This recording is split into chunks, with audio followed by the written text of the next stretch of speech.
Hello and welcome to another episode of Never Seen It. It's a podcast about movies that we haven't seen yet. I'm your host today, Betsy, and with me is Trent. I'm here.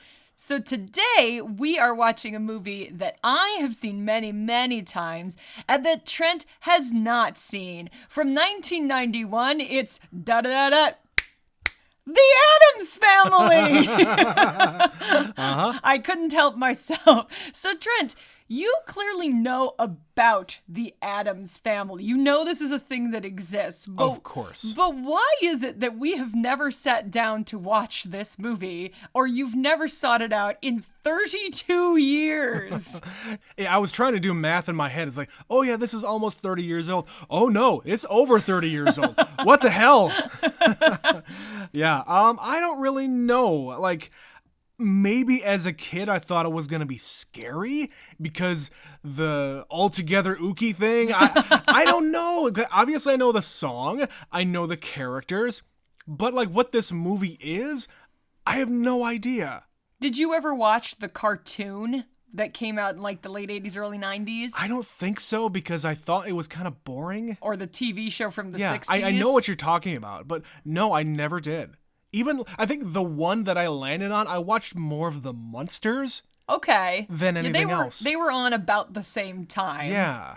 So you were aware of them, and there's obviously been many iterations of this. A few. If you didn't know, this is originally a comic strip or a comic book, something like that. It makes sense, yeah. So that's where the family originates, and they have done the TV adaptation, They did this movie, they did a cartoon, like animated one recently. They did a sequel to this one, and most recently, there's the revival of Wednesday. Yeah, so this is obviously in the conversation right now, so I assume you've been seeing bits and pieces about it. So what do you know? Do you know any of the other characters? Do you know anything about this property that we are about to watch? Well, I kind of know who's in it. God, I don't even know what the guy's name is, like Mr. Addams. I don't... Mr. Addams. What's his name? Father Addams. Gomez. Gomez, thank you. I know you know these things. Yes, and it's been out of my mind forever, but he is played by Raul Julia, who I don't think I've ever seen him in any movie whatsoever. I know he's in the Street Fighter, the movie. I think I forgot that because I've never watched it. Yeah, he is like the bad guy in that, and that was his last movie before he died. Mm-hmm. Angelica Houston is, I think, Morticia. Christina Ricci is Wednesday. There's Pugsley, which I do not remember who plays him. He's not somebody who went on to do a lot of acting, but the character is Pugsley. Yeah. I get these two, like the Munsters and this one mixed up. Is there a grandpa? There's not a grandpa, there is a grandma. There's a grandma. And there's an uncle. Okay, Uncle Fester. There you go. Yeah. Yeah, I totally get these two mixed up because I watched the other one a lot more than I did this one. And yeah, I just have more like cultural touchstones for the Munsters. And they're thematically similar, which is why they both got made into TV shows around the same time. Yeah. But this one, you're going to find, I think, has a lot of differences to the Munsters. Totally. And I don't really know what the plot is of this. I know they made a sequel to it, Addams Family Values. Oh yeah, there's also Lurch. Lurch. Man. Do you know who Lurch is?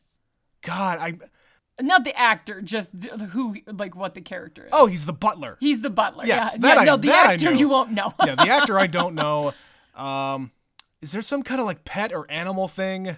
Or is it like the hand? There's the hand. The hand. I don't know what the name is. Name of the hand is. Thing. God, it's all coming back to me now. Yeah, I'm like, there's no way you don't have all this information rolling around in your head somewhere, because in the early 90s, this was a property that was kind of very relevant for our generation because this movie came out, the cartoon was on Saturday mornings for a really long time. Yeah. So I'm sure there are going to be things about this, obviously you know the song. Of course. You brought up the other day when we were talking about doing this that you had to sing this song in like a recital in elementary school. I think they taught us this song in elementary school. We did one of our programs. I think they called it a program. The program. Yeah, where you as a class get to sing a song for your parents. Mm-hmm. And you sang the Addams Family. Yeah, or maybe we did a Halloween pageant or something like that. I don't remember. It's been a long time. But it was such in the lexicon that our little town had Addams Family fever, I guess. So with the rest of the country. Yeah. But yeah, I think you're going into this with some semblance of an idea of what we're getting into, but really as far as the plot, no clue. No, not really. And I think I chose this one. This is my idea because we were trying to figure out, okay, one more movie before Oscar stuff gets announced. This episode is coming out on the day after the Oscars are announced, and our production schedule does not allow for a same-day turnaround. No. So the next episode is going to probably be an Oscar movie, but I was scrolling through Netflix, and I saw this, and it's like, it clicked. We had to do this, so I'm excited. All right, well, let's go. We're going to go watch The Addams Family, 1991, and we will be right back.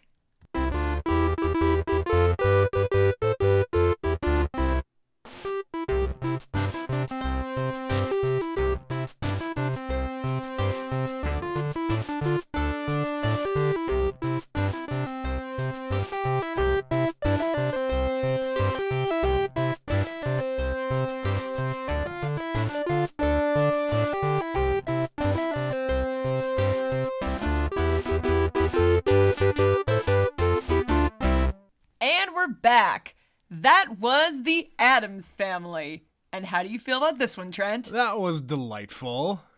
You do not get movies like this very often anymore, where it's just fully committed to the bit of being a live-action cartoon.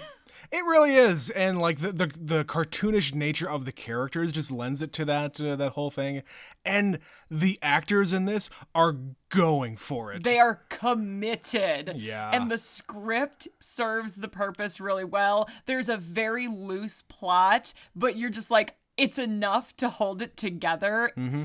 And the rest of it is just fucking sight gags and stupid jokes. And it makes me cackle even after all this time, because this was one I saw when I was a kid and it was funny. Like, there's stuff about this as a kid that's funny, but the stuff that I really latch onto as an adult is completely different. I'm sure. And when you're a kid, you see the other kids doing things that are naughty. Yes. You're not supposed to have a knife in your hands, but then your mother gives you a bigger knife when she's... An axe. An axe, yes. When she sees that it's not big enough for what you're going to do to your brother. And there's so much of that in the background where Wednesday and Pugsley are just torturing each other, but they love it. And this whole family is into dark, depraved, kinky shit. Uh-huh. And it's the way they are. And it's totally acceptable in the way it's expected to be. And that's the thing about this whole family. It is full of love. Yes. They are obsessed with dark and brooding and disturbing things that normal people aren't necessarily going to be into, but they're into it and it's okay and they still love each other, and that's really the point here. Well, and it's the fact that these two have been married for a really long time and they're obsessed with each other. Gomez is probably the horniest character I have seen in a movie in a long time. But they are madly in love with each other. Yes. So of course they're all over each other and inappropriate at every chance they have. And you have the introduction to it right off the bat with the clock that is custom made for their entire family. Mm-hmm. And you would think that these two little figures coming together would one of them would lean over and kiss the other one on the mouth. No, Gomez is motorboating Morticia. Cuckoo. And I didn't even really get a good look at it. I think Pugsley and Wednesday are like doing something weird, something different in another part of that house. They're probably attacking each other. It or kind of something. looked like they were like hanging each other or something. It was Probably. weird. Probably. And of course, Lurch is in the front sweeping. And yeah, just that sets the tone for the entire rest of the movie. Well, and even before you get that, the very opening shot is a choir at Christmas time, a little door-to-door choir singing "Deck the Halls." Betsy, you didn't tell me this was a Christmas movie. I mean, technically, it yes. Does start in the Christmas season. It does. The kid in the show is an elf, and there's carolers, and they just pan up to the roof of the house where the entire family is there, and they're going to pour some boiling substance all over the carolers. Yeah. And that's how we begin, and they're just like kissing each other on the hand and grinning maniacally. And then it's just the Addams Family. Yeah. And it's like, that's what you're about to get into. This is the kind of movie you're going to watch. And then you're right, the very next thing is the clock. Yep. And it just escalates from there. Like every single scene, everyone is game for whatever stupid thing we're going to do. And there's a lot of practical effects. So there's like a lot of puppeteering. There's also Thing, which is just a little hand. What did you say? It's rotoscope? It's rotoscoped, yeah. So basically, what they'll do is they'll film a hand actually attached to a person, and then they'll digitally remove, like they'll basically cut out every single frame of the hand and like digitally remove the arm from it and just kind of insert it on top of the rest of the frame that is filmed. Very old style filmmaking. Yeah, and it looked good. For 1991, it looked pretty good by today's standards. There's only a couple of times when you could actually see like, okay, the rotoscoping doesn't quite fit with the background that it's on, but for the most part, it looked really good. And there's enough mix of real human just sticking out of a table or something, and little like effects and things that they did like on a soundstage. Right, and like at the very end when Thing comes back to Warren Gomez, that's just a dude's hand sticking up from the table. That's not rotoscoped. Yeah. No, but there's, like I said, and we've talked about this on this podcast many times, the use of practical effects because you had to. In these days, you had to. Like the actor having to do all of those motions and then being inserted into the scene would never happen today. Now it would be completely a digital hand. It'd be a CGI thing, yeah. And it just isn't the same. Like, it looks great because it's a real hand. Right, and whether it's actually in the scene or not doesn't matter, but these other actors in the scene are reacting appropriately to Thing. They actually interact with Thing. Yes. Versus, okay, there's going to be a hand here. Right. Imagine as if. Imagine, if you will. It's a very different effect. So the plot of this overall movie is Uncle Fester has been missing for 25 years. He and his brother Gomez had a fight. We don't know exactly what about. And they have been trying to summon him from the great beyond. Every year they have a seance to try to bring Fester back. To make contact with him. And then we find out there's this woman who is affiliated with their accountant, and they've got this dirty accountant who's stealing their money. And she has a grown son who is a doppelganger for Fester. And so they decide to con the Addams Family and take the fortune. Yeah, it's a very, like, 90s plot. Yes, it's very loose. It's just like, she works with the accountant, and he owes her money because he's a bad guy and stealing everyone's money. Sure. And then they just hatch this plan because it's convenient for them. And like shyster lawyers was very much a trope in the 90s for plot purposes. I get it. It's a very loose way to have this conflict because I don't know what else you do other than just have like little scenes. Like this works better as a TV show because all you have to do is introduce the characters and you just go nuts. Just go. And that's the same concept of it being a comic strip. It's just little tastes. Yes. So how do you blend that together and stretch it out to be a coherent 90-minute movie? Yeah. And it works. And It really does. Like you said, every actor is so game in this movie. From the leads, who are the core family, to the extra people like the lawyer, Dan Hedaya. He's one of those guys who was in a ton of movies in the 90s. The one most people probably know him from is he's the dad in Clueless. He's Cher's dad. Okay. And then his wife is Dana Ivey. She's another one of those character actresses Yeah, from the I know 90s. I've known her from something. From the 90s. I guess. You would have to go and scroll through her filmography, Yeah. but I guarantee you there is something you definitely know her from.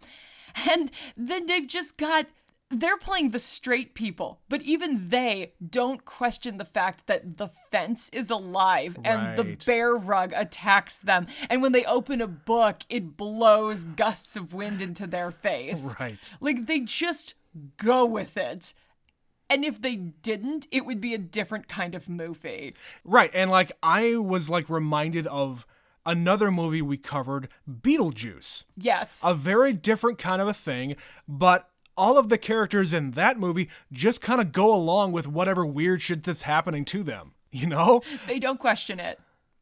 Or they do, but they just accept it. Right, and even like Fester is, he's brainwashed. We find out later. He has amnesia, whatever. He's brainwashed into thinking he's the son of this other woman. Even he's going along with it, and he's, looking like fucking Uncle Fester. Even he's going along with all of this stuff. I guess not right away because he is terrified the first night that he's staying over there, but he slowly starts falling back into things. He integrates with them. Yeah, because it's just natural for him, because he really is Uncle Fester. Well, even though he has amnesia, he's still this twisted man. Yeah. So, like, there's the scene where Morticia comes to help him unpack, and he's of course doing the Right. thing you would do where it's very suspicious, his luggage, Right. because it's a crowbar and dynamite and cyanide, and he's reacting like, oh, don't look at my stuff. Right. And she's just like, cyanide, as if we would run out. So he fits right in, Yeah. even as this guy who isn't who they think he is. Again, it's all the cartoonish things that you're going to pull out of a trunk. Dynamite. Just Right. sticks of dynamite. Yes. So as far as the other actors, of course you've got Christopher Lloyd playing Yeah, Uncle and that's one I Fester. completely forgot. And he was doing this. Like, this is the key part of his career from the late 80s to the mid 90s, where he was doing these over-the-top characters over and over again. Yep. But they're all so unique. I don't know how one guy can be so absurd, but always memorable. You'd Betsy- think it'd be the same guy over and over, but it's not. My favorite of the Christopher Lloyd roles that I have seen in my life, you might agree with me on this, is he is a drifter coming to town to kidnap Dennis the Menace. In the 1993 movie. Yes, that is one of the greatest movies that I think I saw as a child. And I kind of forget about it sometimes, but we've seen it recently enough that it's like, damn it, this is a great movie. Well, I'd have to check. Is that the same director? Because it feels very Sonnenfeld. similar. It might be. Like the way it is scored and the Yeah. way it is scripted Yeah, it's and also acted. it's also the 90s. It's also a cartoon. It's a comic. Yes, it is another comic. So very much cut from the same cloth. Yeah. And he's just shows up. He acts absolutely insane. He looks dirty as hell. In that movie, and in this one, he is just wearing this like big bulky suit. Sure. And he has no neck and he's completely bald. But yeah, he's And just cle- committed. Yeah, clearly this is her son, of course. Obviously, her son Gordon with the weird curly hair fro. But yeah, he's completely committed. You've got Angelica Houston as Morticia. This was the first thing I ever saw Angelica Houston in. I'm sure it's the first a lot of people saw her in. And she is so great in this. Yeah. Like, skin tight, sewn into that dress, Mm-hmm. just shuffling around. And she's got, like, just the most delicate hand motions. Yes. And the way, if you noticed it, they light up her eyes. Did you catch this? They light up her eyes to not only feature her eyes, but also her cheekbones. Good God, you could fucking put an eye out with those cheekbones. And it just really emphasizes like how pale she is. She's like completely covered in pale makeup and red lipstick and red fingernails and way too much like eyeshadow. Yeah. But it's very striking, and they just really emphasize her look. Yeah. And it was something I didn't notice when I was a kid at first. And as I've watched this as I got older, I realized this is an intentional choice where they are just putting a streak of light across her eyes and across her face. And they don't do it for anybody else. It's just her to really emphasize her weird features in this character. Right. And I think the word is she's elegant. Yes. In her own way. In her dark, twisted. This is the face that launched 1,000 goth girls' dreams. No, I would say that would be Wednesday, Betsy. Her too. I think if you were one or the other. Depending on how old you were when you saw this movie, you were inspired in either way. And of course, speaking of Wednesday, it's Christina Ricci, and this is still... she's so good in this. This is one of her really early movies. Yeah. She had already had a few under her belt by now, but I think this was the one that made her recognized, like her name started getting out there, because she's just this stone cold little maniac who does not smile. And for a kid to pull that off is great. Yeah. She is just the iconic goth girl. And that's why like Christina Ricci herself is looked up to so much in her later career in life by all these little girls like our age that just saw this character and identified with her so much that a lot of them just like modeled their life, modeled their look after this character. Yep, dark hair. Yeah. No makeup, dark dress. And it's the attitude like against the world. I don't care about anybody else. And of course, there's not hardly any other kids in this movie that they interact with either. Not in this one, no. There's a Girl Scout. Right. There's the Girl Scout. And the kids at the recital. Is it made from real Girl Scouts? I love that joke. And then you've got Pugsley, who, again, this is an actor where he pretty much made these movies, and that was sort of it for him. Yeah, he just kind of turned into a forgettable actor. But he's got a few great moments in this where he is stealing stop signs. So they show him, he appears, and it's just this great sight gag and sound gag where you don't actually see it, but you hear it. It's a great cheap... a cheap laugh. It's a cheap laugh by like not even having to have anything on screen. You know what's happening as the audience. But yeah, it's great. It's just a great joke. Yeah, he shows up with a stop sign in the kitchen, and then everyone goes, wait, and they hold their breath and they listen to screeching traffic and then the sound of collisions. Well done, Pugsley. And then later in the movie, we get a shot of his room, and there's like half a dozen stop signs because they keep replacing them. And you've also got Grandma, who I've never seen this actress in anything else. Yeah. And she's a pretty minor character in this one. They actually recast her in the second one. Really? With Carol Kane. Okay, that makes better sense. So that's somebody you definitely know. Definitely, yeah. But this actor, and I don't know why. I don't think this actress passed away or anything. I think it was just... Maybe we need a bigger name here. Maybe. Yeah. So in this one, she just shows up and she's another part of the clan making dinner and acting crazy. She fits. She fits. And to round out the Addams family is the leader of the clan himself, Raul Julia as Gomez, who, as you said, is like the horniest man you've ever seen on screen. And all his wife has to do is breathe for him to just be her slave. or speak any kind of French. Yes. She speaks a lot of French and he does a lot of Italian throughout the movie. And like when they have their first scene together, she says the line about, "You were like a howling, wounded animal. You frightened me. Do it again." Do it again. And yeah, this is, again, the only thing I ever saw Raul Julia in. I know he made a lot of movies in the 80s and the early 90s. Mm-hmm. And then he passed away maybe like 5 years after this movie. Not even. It was a really short time afterwards, and it was really tragic. It was very sudden, Yeah, well, I think he had cancer, but I don't think people knew that. Yes. But I have heard so many stories about what a powerful actor Raul Julia was. Yeah, he would have had just a dynamic career, especially after a movie like this, that he gets well known by a general audience. Yep. And he was an immigrant. He came from Cuba. I did not know that. I'm pretty sure he was from Cuba, and he came over and he started on the stage, and then he broke into movies, and he's just this guy, just electric and committed he's and incredible. loud.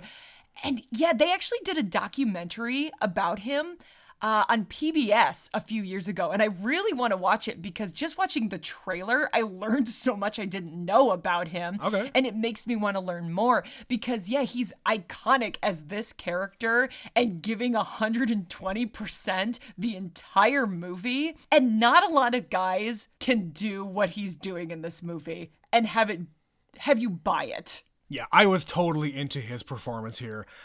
He does everything with basically a smile on his face. People could be attacking him, he's fighting, and he's just having a great time. He literally is flipping people and trying to stab them with a sword. Right. And he's being flipped and he's laughing, and it's the greatest time of his day. Yeah, and the word eccentric doesn't begin to describe him and the entire family, but it's mainly him. Mostly him, but it does carry through to the rest of the group. And it's the whole family. Like when they have the big party scene, they have this big going away party for Fester. It is every weirdo and freak in their family, and they're so proud of each other. And I'm sure there's a lot of these references to the comics and other media that came out of this, where all of them got named in the credits. Did you see that? Oh, I mean, I didn't see There's the a names, whole but list of people with the name Addams, and I think they all are legitimate characters from other things. Oh, probably. So you would have to frame by frame to look at all the people at the party dancing, but I would imagine they're all real people from the comics and whatnot. It's the Addams extended universe where everybody is introduced in the comics. That's the cousin, the aunt. Everybody has an interesting story. They're all into the same crazy shit, but they all love each other desperately. And this family is united. When they're touring the cemetery and they're telling the story of here's this person who was killed in a firing squad and those people buried alive. And then the parents, Mother and Father Addams, torn apart by an angry mob. And then one person was drawn and quartered, and this person, the death is the most important thing, or the most interesting thing anyway. Or the great aunt who was a witch who seduced a pastor and Right. danced naked. Well, it was dancing naked in the square and was burned alive as a witch in the Salem witch trials. They didn't specifically They didn't say Salem. specifically that, but No. Well, and it was later that they said it was 1700s. was it that? Yeah, so I don't think they were burning witches in the 1700s. well, they burned this witch. She was All right, accused of fine. being a witch. All right, fine. And they're all so proud of her. It's what Wednesday wants to be. It's her hero. It's her hero, like everybody But else on that board. But we told her, college first. College first. Before you go and dance naked in the square and seduce people.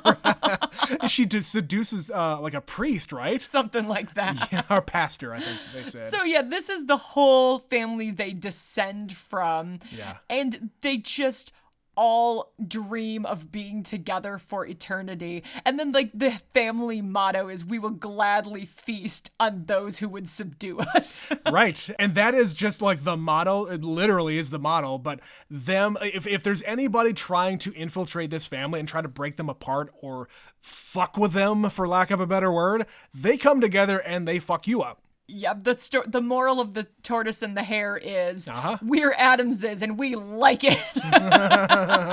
Yeah. And nobody's gonna get us down. We always come back up again. That's right.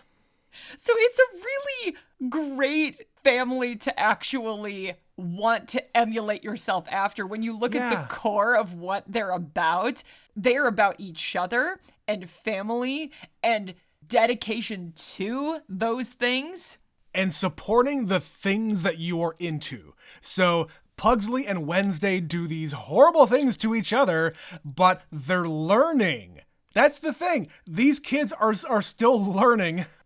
like their pageant is them like reciting Shakespeare and getting help from Uncle Fester to rig up this blood fountain. Yes, they are an involved family. The Yeah. parents are showing them the right way to attack your brother and the right way to electrocute somebody. Yeah. And let me help you with that play, and we'll have a lot of blood splatter. Uncle Fester teaches them about dynamite and pus and Yeah. scabs. Important things that kids need to go and learn. I love that scene of them at the book.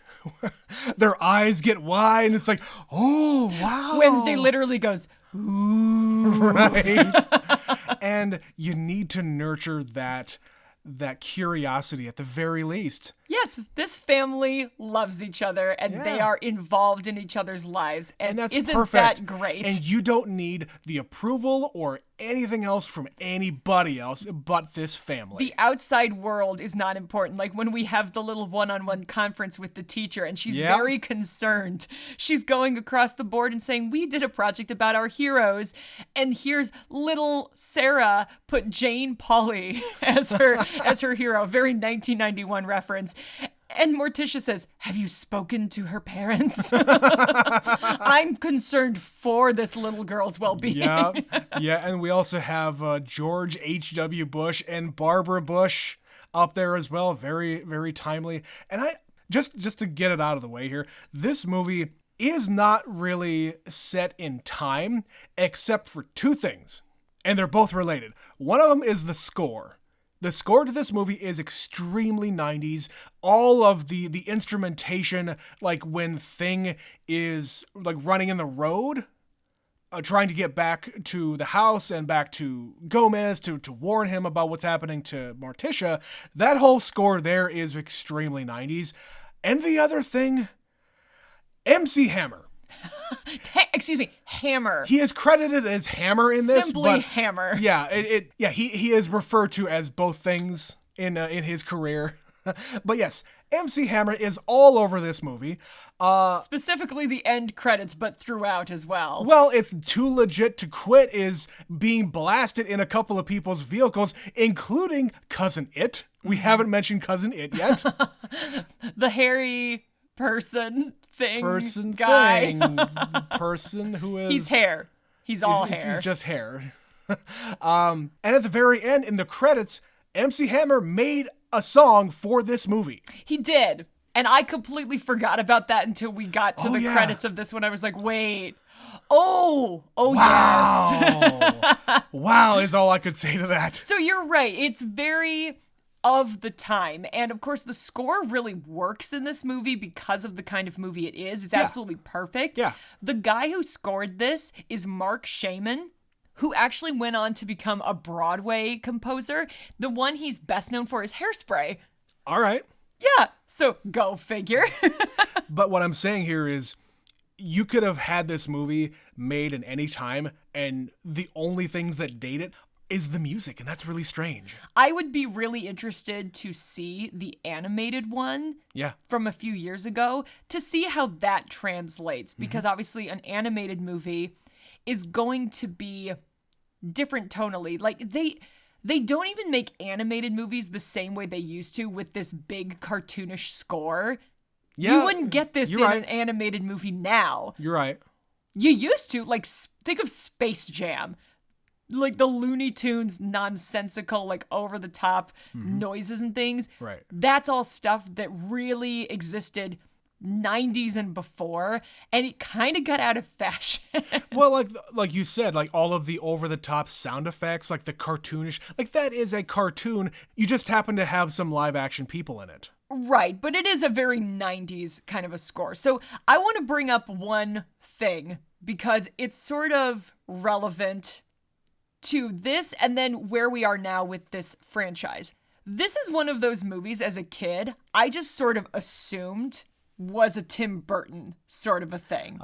It has so many similarities in the weird nature of the family. That score is really big and over the top, a la Danny Elfman and the stuff he was doing for Tim Burton. But it's not. It has nothing to do with Tim Burton. But now we have Wednesday, which is produced and I think at least one directed by Tim Burton. I was hovering over Wednesday on Netflix just before we sat down here, and I got through the intro credits, and yes, Tim Burton directed that first episode at the very least. So I will be really interested to eventually watch that, because this one, especially when you look at what Tim Burton was doing in the 80s and 90s, it is very parallel to his career at that time. Sure. It's just kind of fascinating that it took over 30 years for him to actually take his hand and try his hand at the Addams Family. Well, it's like this Addams Family movie, like the motif is copy pasted from a Tim Burton style of a thing. And when you put them next to each other, I think a lot of people probably said, well, this is just like a Tim Burton ripoff. But it isn't. It really is not. This has way more humor and just over-the-top antics than what he was doing. But it does feel very evocative of what he was doing. It's totally right. And I already mentioned Beetlejuice before. Like, the more I thought about that movie, the more I kind of disliked it for its weirdness, because it didn't really feel like it had a purpose to it. Weirdness didn't make any contextual sense. Exactly. So in this one, it actually the family, they are coherent. Like, all of this kind of comes together. The attitudes of the kids, the attitudes of the parents, the butler, the grandma, everything fits together, and then the outside world is just normal and okay with this being weird. And I think that's a better message to really show to the audience. Like, being weird and being a little out there is an okay thing. As long as your family is behind you and supporting you, it's okay to be a little weird. Or the family you select for yourself. They don't have any of that in this movie, but it's just identifying that once you've found your weird little unit, that's where you belong. And in this movie, you're an Addams. Right. Hell or high water, you are an Addams. Being accepted in your unit is the most important thing for you to do. So... And I know they do a little bit of the same thing in the Munsters, where there's like a niece who is this white blonde-haired woman. Normal. She's totally normal. The freak. Yeah, she's the freak of the family. And they completely accept her regardless of what she looks like. And that's great. It's a great message. And I think that's why there's a lot of little kids who took the motif of Wednesday, of Morticia, and integrated it into their own personality, let's say. Yeah, I'm a dark little weirdo, and that's okay. And that's okay. All right. Well, were there any specific moments that you really wanted to make sure we mentioned that just made you cackle? There was a lot of laughing happening in our little space today. Yeah, it's really just the cartoonish moments. We keep talking about the fact that this is almost a cartoon, and the couple of moments I'm thinking of here are when Gomez takes Fester to the vault, and he's got this rotating library with all of the magic books inside. You have to pull the specific chain in order to be dropped down. If you don't, you get pulled up into an escape pod and like have to go through water, and there's fish there. There's really like weird. Different versions, like depending on what you pull right. on. The right wrong thing will get you different results. But if you choose the right one, you go down a very long slide, and it's very fun and cartoonish and wacky. And they're singing, CCO play me, come on and play with me, and bring your dollies through. That was the song that was playing. Okay, I don't know that song. It's one of those really old, just goofy playground songs. It's like a circus songs, thing. Kinda. Yeah. But they finally get down there, and they're reminiscing, even though Fester can't reminisce about his memory because he doesn't have his memory yet. And they watch like an old film with when they were kids and like gonna blow up a lake or something at the camp for preteen delinquents or whatever. Camp Custer. Preteen offenders, I think is what they called it. Yeah. And like, it's the cartoonish version of having a lot of money means you have a bunch of like gold and silver coins. He has a room full of doubloons. Yeah. That's what a kid thinks of a lot of money in that age anyway. Especially at the age of Scrooge McDuck swimming in his pond. Exactly. Full of coins. Exactly. And really my question is, where do they get this money? Where do you think? It's the Addams fortune. Like, I don't know. How? How? It's inherited, clearly. Clearly, yes. I mean, if you are into hexes and witchcraft, you've probably found your way into money through illicit means. Maybe. Or they don't seem like, swindlers of any kind. Well, them in particular, but someone somewhere maybe. Like this whole family is full of debauchery and villainy and murderers and just fiends. Over the decades and the centuries, they have just amassed a fortune. Well, it is not even the fortune, it is all of the stuff. Like, they keep referring back to this old finger trap that has been in the family forever. From some ancient dynasty. Right. And you look at that entire room filled with just, like, ancient stuff. Oh, you mean Uncle Knick-Knack's summer wardrobe, Uncle Knick-Knack's winter wardrobe, and Uncle Knick-Knack himself in the wardrobe.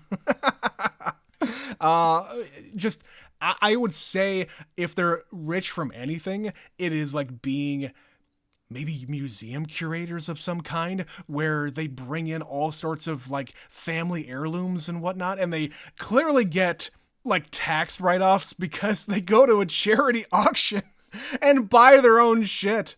And they try to out-horny each other. Well, yes, they also get really horny and start making out in front of everybody. It's magnificent. 20,000, 30, 40, 50. It's your turn. And then she's moaning while they kiss each other. It's so over the top. Yes, but that's the thing. You donate a thing, you get a tax write-off for that. Then you buy it back, and you get a tax write-off for that. Yeah. I don't think that was their intention. I think they just get carried away. But that's one way to amass a fortune. That is true, and they don't work. She's a housewife and a stay-at-home mom. And speaking of work, when they go and get jobs, that was pretty funny. She has to get a job. Yeah, she gets a job He's because too depressed Gomez to have a job. is distraught over the loss of his home and his brother. Yes, she has to do daycare because what she understands is children. Is that a daycare thing? There's a lot of little kids and she's reading them the story of Hansel and Gretel. I thought it was like a teacher thing. Through her own interpretation. Okay. Yeah. It's like a preschool. It's very little kids and she traumatizes them all. What does she say? Like, the poor innocent witch gets thrown into the fire. Convulsing and burning alive. What does that feel like, children? And they all start crying. Yeah. She's really a good mom. Just maybe not to other people's children. It's a different parenting style. It's a different kind of a thing. And of course, like later when she goes to talk to Fester and they tie her to this torture wheel. Oh, yes. And they're just like, she's on the rack first and they're stretching her. And then later she's on this, I don't know, some kind of wheel of torture. Well, it's probably the same thing, but they just tilt it up. Maybe. But when Gomez sees her, he's just like leather straps, hot pokers. Oh, later. Later, my darling. He starts getting a little carried away. He has to rein it in. The horniest character. They really, really love each other. I love it. They both want it. She's just as horny. She's just a little more subtle about it. Right. And then like the final thing I wanted to mention, of course, is the mamushka. Yes, they have a dance. The family has a Russian Cossack traditional dance. Yeah, like I guess they're from Russian descent of some kind. Somewhere once upon a time. Yeah. And it goes back centuries. Again, this family has a tight bond that spans generations. Hundreds of years probably. And like I love Gomez's outfits. I think they're even better than anybody else's because he's got his awesome smoking jackets. He's got all of his weird hats. His suits are just pinstriped and crazy. Yes. Amazing. The costume designer deserves a lot of credit for this movie because he looks the way an eccentric millionaire you would expect them to dress. Absolutely. And like his office is adorned with like old style guns and swords, and he likes to fence people. And his perfect little pencil mustache. Yeah. Yeah, his look is the best. he is the definition of an eccentric millionaire, and so everybody around him just puts up with it. Yeah. Because they might gain something out of it. Like literally Yeah. their accountant says, we're gonna open the Fester Addams Memorial Offshore account. And he says, that's a great idea. I fully support it, except that's new business and we don't talk about new business Next quarter. until next quarter. Oh yeah, it's just a funny, fun movie. And if you just go along for the ride, it's a great time. And I'm glad that this is one of those properties that has had legs beyond. I haven't watched any of the new stuff because I love these movies so much that it's really hard for me to open myself up to the concept of maybe Replacing something else would yeah. be, or just expanding on Supplant it. Yeah, I got it. Yeah, I get there's it. some properties I'm okay with that where I want more, and then Sure. there's other ones where I'm like, I'm okay with this that as is. that can exist over here, but we have this other thing here. And the What way that they're kind of growing it now is exploring an older, Yeah. wiser Wednesday Addams. Yeah, they're in high school. Yeah, so she has grown up more, and you can do more with the character. And they did Yeah. the same thing. There's actually an Addams Family musical, Oh, really? a Broadway musical, where Nathan Lane played Gomez. Of course. And Bebe Neuwirth was Morticia. I don't know who that is. She was Lilith on Cheers, Okay. the one married to Frasier. Yeah. Yeah. right. That's the thing you would definitely know her from, but she actually has had a very expansive Broadway career. I wouldn't know. But that whole musical, it's the same thing. It's an older Wednesday. So that's kind of the direction they've taken it now. So I'm curious because a lot of people, by all accounts, have said that this TV show is actually pretty good. It's just more focal on one individual and not the whole family. And I get that. I think I appreciate that more because the things that people took out of this movie and the older properties is Wednesday, I think. I think people really identified with the Wednesday character more than anybody else. She's sort of a link between their world and the modern world as she grows up and goes out into the expanded world. Yeah. How does she fit in? Before we get out of here, I wanted to mention one more very, very 90s thing that I forgot. There is a segment with Sally Jesse Raphael As herself. on the real set, and Gomez is watching daytime TV and calling into the show, and they call him out saying, Gomez, please stop calling. We don't know where to find the voodoo ladies. Mr. Addams, please, I'm begging you, we don't know where they are. And he's so upset because he just wants to know where they're doing witchcraft and voodoo. To save his brother, probably. All right, well, I think that's going to be it for this one. We do have an email.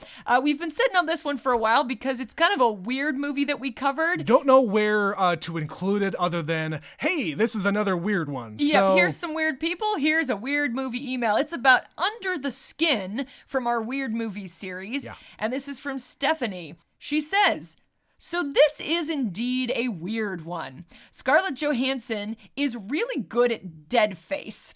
I like that it is a very quietly captivating movie. I agree with Trent about the dead woman at the beginning being the previous alien. That makes a lot of sense. Yeah. All of the, quote, alien house visuals are super cool. I was also confused as to why she initially went to the beach. The whole leaving the baby at the beach thing was super disturbing and very, very sad. Weird, weird movie. Yeah, and I think you having children of your own, I think colors your perception of that rather than it just being like really weird and disturbing. It's disturbing for anyone, but especially if you have a child. Exactly. She continues, poor bus guy has to be the nicest guy in the world. Yeah. I would have legit dropped her at a shelter, especially since she barely speaks and is in general very strange. Then you know she is physically incapable of receiving him sexually, and he is still nice. Yeah, guys, for a little context, she's an alien and she ain't got no junk. Yep. She continues, that creeper in the woods is very creepy. I do feel like every rapist should have to experience an unexpected alien, but instead of lighting her on fire, rapists should get lit on fire, or maybe that is an exaggeration. Stephanie out here for vigilante justice. I'm not sure how I feel about the end. I had hoped she would get to enjoy some human life and the passing peacefully. I guess I like this one, but it is legit weird. Love, superfan Stephanie. Yeah, I think about that movie every so often in its like very quiet weirdness. Like her at the beginning just driving around like searching for men. Yeah, she's on the prowl, on the hunt. So to speak. And she's trying to find somebody to, I mean, I don't even know what they're doing. Like when she takes them back to the weird room, the house where they go, like they take the insides of the person and they're now on the outside. They're and being consumed in some fashion. Skin. Yeah, whether it's being absorbed or they're eating them. I don't know. Or experimenting on them. We have no idea. They're like liquefying their insides and feeding it into what? I have no idea. It's never explained. And then as she progresses through her human experience, she finds herself more intrigued by humanity and becoming more human herself. Yeah. So it's a very strange movie. It's worth a watch, I think, if you like weird. Yeah, I'm not going to recommend it to a lot of people. No. But if you're really into film and you can accept something not really explaining everything or explaining next to nothing and leaving it to the audience to interpret, I'm totally there for it. Definitely. If you want just a weird one, watch The Addams Family from 1991. Yeah, a lot less murder and death and naked people. A lot of horny people, though. A lot of horny. There's definitely There's a lot nothing wrong with being horny. There's a lot of implied sex in this movie. Yep. Because we know what they did after they turned the camera away. Well, Betsy, they're implying that there is going to be another Addams coming. Yes, the end of the movie is she's knitting a little baby onesie with 3 legs. Yep. Because that's how babies are born, I guess. In their family, maybe. Maybe. Nobody presently has one, but maybe you just lose that one after a while. A vestigial leg. Well, we shall see. There is a sequel, Trent. Maybe we'll get to it eventually. Maybe we will. But that's going to be it for this one. Like Trent said in the intro, we are putting this one out the day after the Oscar nominations have been released. Yep. So we will find out how many of those we need to see. And in the coming weeks, we will cover all the ones we haven't covered yet. Yeah, we're not just gonna cover Oscar movies here. We're gonna throw in some other ones here, depending on how many we need to do. There's a lot of weeks between now and the actual ceremony. Also, the podcast is going to reach a couple of milestones very soon, so we're gonna have some special episodes to go along with those. Absolutely. But in the meantime, if you would like to reach out to us about the Oscar nominations, we're assuming a few that we've covered are going to get nominated. You could also email us about the Addams Family or reach out to us about just anything you want to talk about for film. I was recently featured on another podcast. I would be remiss to not mention that episode. If you check out Fat Dude Digs Flicks, I did an episode with him about The Professional from 1994, which we can't cover for this show because Trent and I have already watched it. Yep. But if you want to hear somebody talk about it, you can go to that podcast and check it out. Yep. So Betsy will talk about not only that movie, but her own history with the stage and how Betsy and I met and her love of movies and all sorts of stuff. Where did I come from? Where did I go? Where did I come from, Cotton Eye Joe? No, his name is Andy, Betsy. Okay, his name is Andy on the podcast. Yes. But yes, definitely check that out. Otherwise, you can email us, neverseenitpod@gmail.com. You can follow us on social media, Instagram and Facebook, Never Seen It Pod 1. We're also on Twitter, NeverSeenIt_pod. We would love to hear from you on any of those platforms. You can also support the show by clicking the link in the podcast description on Anchor. We would love it if you did that, and we could do more for you. Indeed. But that's it for this one. Once again, I have been Betsy. And I'm Trent. And we will see you guys next time.